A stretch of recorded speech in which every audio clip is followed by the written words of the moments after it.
Hello, everyone. My name is Megan Glenn, and I am the National Senior Director of Programs at the American Liver Foundation. I am here today with Dr. Carolyn Johorian, gastroenterologist at Beth Israel Deaconess Medical Center in Boston and member of ALF's Medical Advisory Committee. I will be asking Dr. Johorian your most frequently asked questions about Alpha-1 antitrypsin, or AATD. I would like to thank Vertex Pharmaceuticals for sponsoring this video. So first and foremost, what is Alpha-1 or AATD? So Alpha-1 antitrypsin deficiency, much like its name suggests, is actually an inherited disorder. So there's a genetic component to it, but it leads to a deficiency in Alpha-1 antitrypsin. Alpha-1 antitrypsin is a protein that prevents the breakdown of other proteins, and it's made in the liver. So this is kind of where the liver aspect comes into play, but in terms of inhibiting the breakdown of other proteins, that can also affect the lungs and other organs, such as your blood vessels, and cause some issues with your skin.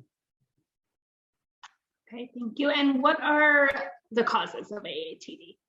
So what happens with AATD is that you inherit a copy of the gene from each of your parents, and you need two abnormal copies of that gene to clinically manifest with Alpha-1 antitrypsin deficiency. So there are different types of, quote, bad copies of the gene, if we want to really give it that label. So there's the S gene, there's the S allele. So each copy is considered an allele. So there's an S allele, and then there's a Z allele. There's other types of alleles, but for the sake of brevity and our purpose here, S and Z are the ones that are most implicated with liver disease. And so what ends up happening is that you inherit bad copies from each of your parents, and then either accumulate the bad protein or the abnormal protein in your liver, since the Alpha-1 antitrypsin is made in your liver, and that can cause liver damage, or you cause the breakdown of proteins in your lungs, causing lung issues. What are some common signs and symptoms of AATD? So a lot of patients with Alpha-1 antitrypsin deficiency actually initially have no symptoms. In the first 4 decades of your life, it tends to manifest more in liver manifestations. But as we know, the liver is really kind of, there's not really much symptoms until you develop cirrhosis. So what we might find is that there's abnormal liver function tests when you get your annual physical blood work. Some patients have been detected later in the sequelae of events and are diagnosed first with cirrhosis, and then are given the diagnosis of Alpha-1 antitrypsin deficiency. And then some people get diagnosed with liver cancer before that.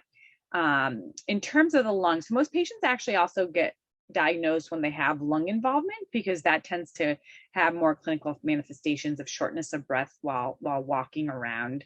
And what we're seeing is that, patients are requiring the use of inhalers. They get spontaneous pneumothorax or collapsing of the lungs. And so those are the patients who Alpha-1 antitrypsin deficiency may be considered. And how is AATD diagnosed? So initially, I think there has to be a clinical concern from the physician, which is, I think, where a lot of patients often don't get tested. It's obviously, per the data, not very common, although I think it's probably under-recognized. And much like I said, there are subtypes there's different types of alleles. There's thought to be about over 150, and our testing limits really to a few. So you have to have a clinical concern for it. And then we initially test the level of Alpha-1 antitrypsin, and if the level is less than 11, that's when we start looking at your genotype. So looking at the type of alleles you carry. And so the typical testing looks at the Z subtype, the M subtype, and the S subtype. They often don't look at the other subtypes, which tend to affect other organs apart from the liver. There's usually actually a delay in making the diagnosis of Alpha-1 antitrypsin deficiency, about a 5 to 8 year delay, just because you really have to have the clinical concern for it before testing. And how is AATD treated? So oftentimes it's more conservative management. So we know that smoking tends to accelerate the effects on the lungs. So we often tell patients don't smoke. Also, in terms of liver disease, it also accelerates liver disease. But we also ask patients to avoid any other offending agents that could affect both the liver and lungs. What's important is that you actually establish care with specialists, so a pulmonologist or a lung doctor, and also a hepatologist or a liver doctor. And what we recommend, so there's not clear guidelines right now, but what is suggested is that patients should get pulmonary function tests about every 6 to 12 months. The role of CAT scans of the chest are limited, are unclear, but that's something that may be done once a year. And then in terms of the liver management, we recommend imaging of the liver at least every 6 to 12 months, and definitely blood work every 6 months. It's also important for these patients to maintain proper nutrition and appropriate vaccination to prevent underlying infections in the lungs. In terms of pretty advanced disease, so patients who carry both Z alleles, which tends to be the more severe manifestation of alpha-1 antitrypsin deficiency,